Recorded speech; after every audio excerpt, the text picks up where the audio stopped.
Having a little black nymph in your fly box can occasionally prove to be a useful thing. There are any number of black nymph patterns out there. One that I find particularly useful is a color variation on the American version of the pheasant tail nymph. The pheasant tail nymph was created by Frank Sawyer in England and adapted to American waters by Al Troth, the inventor of the elk hair caddis.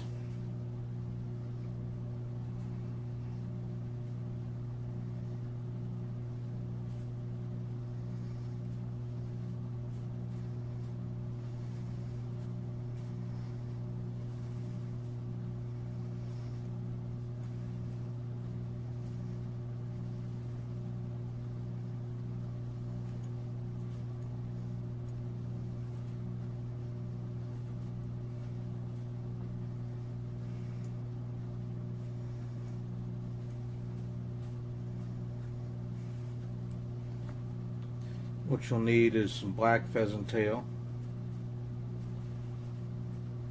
light wire to get the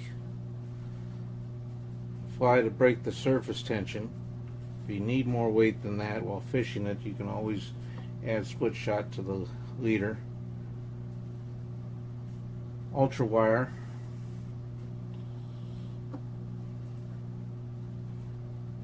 and some peacock herl.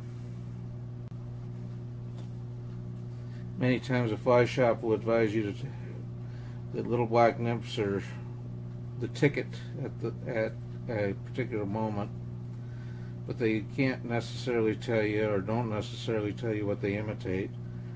Most seem to think that it has something to do with small black stoneflies. I'm not sure whether I agree or not, but the reality is that whatever your selection of pattern, there are just times when the fish won't take anything else.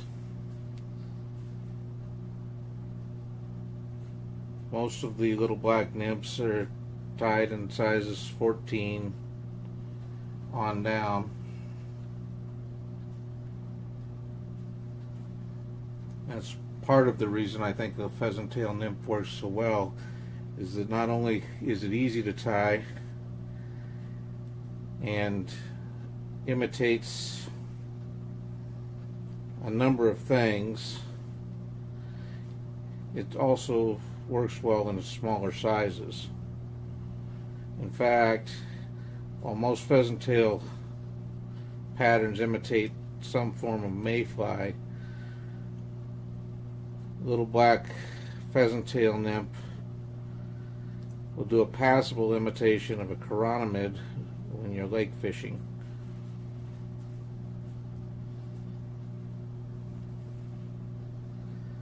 Notice that the tail, as I tied it in, was about the length of the body. This is a standard dry fly hook. It happens to be a Mustad 94-840. They can be tied on 1x long hook shanks, but most of the time pheasant tails work out fairly well on standard shank hooks. You'll want to tie this just a little bit more robust than a standard pheasant tail, although not much more so.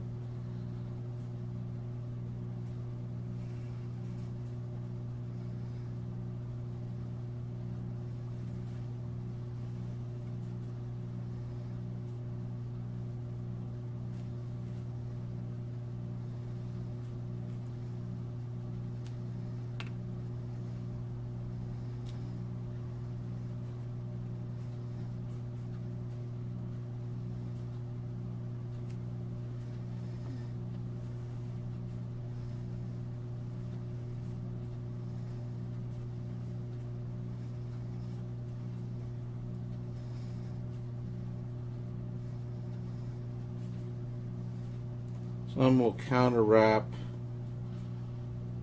their wire when they add the rib on a pheasant tail. I think just wrapping it in the same direction that you wrap the pheasant tail allows the rib to stand out a little bit better. And in a black variation, that's what I want, is I want that silver rib to stand out. Sometimes I'll tie it with a gold rib. But either way, I want it to show up. I want it to highlight the segmentation. I also want that little bit of flash, which attracts the fish, triggers a strike. I don't try to make the legs completely even, but I'll measure it back to the tail and just a little bit beyond from where I start the thorax.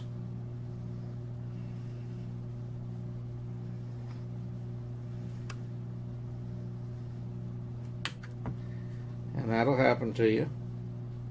Notice that the material is holding.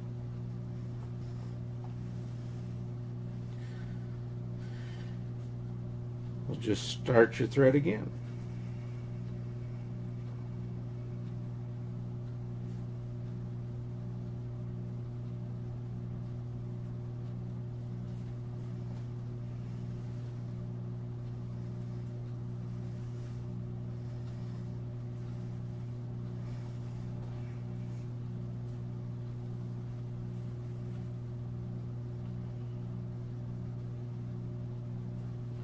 The addition of the peacock curl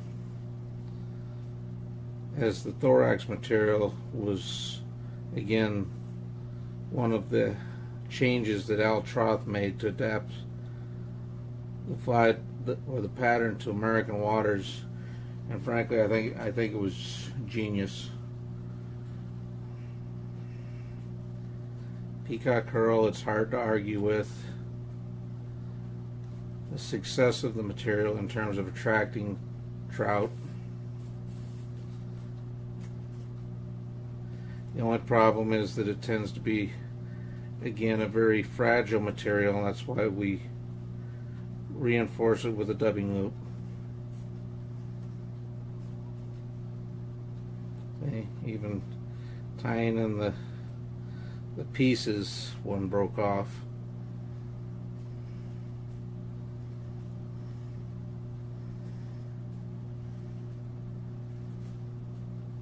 And it's amazing we catch so many fish on such fragile materials. As I've shown before, just reach through, hook the material, and twist.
Pull the material forward, form the shell back.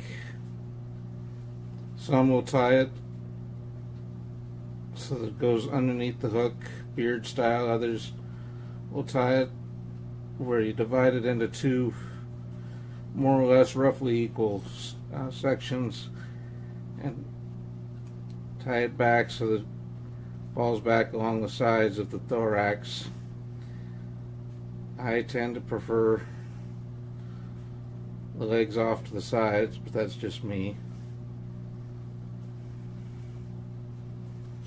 I think it gives a little better aesthetic. I think it creates a little bit more motion.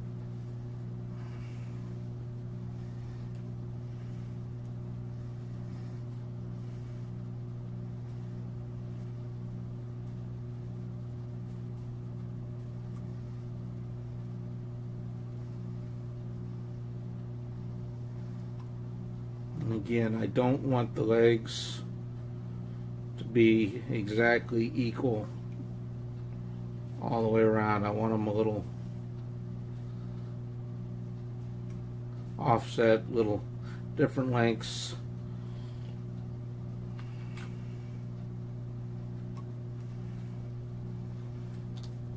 Now, one of the things that you can do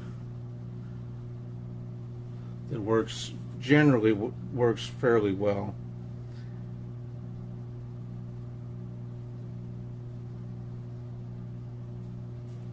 is to tie in a little flashaboo so that it comes up over the shell back.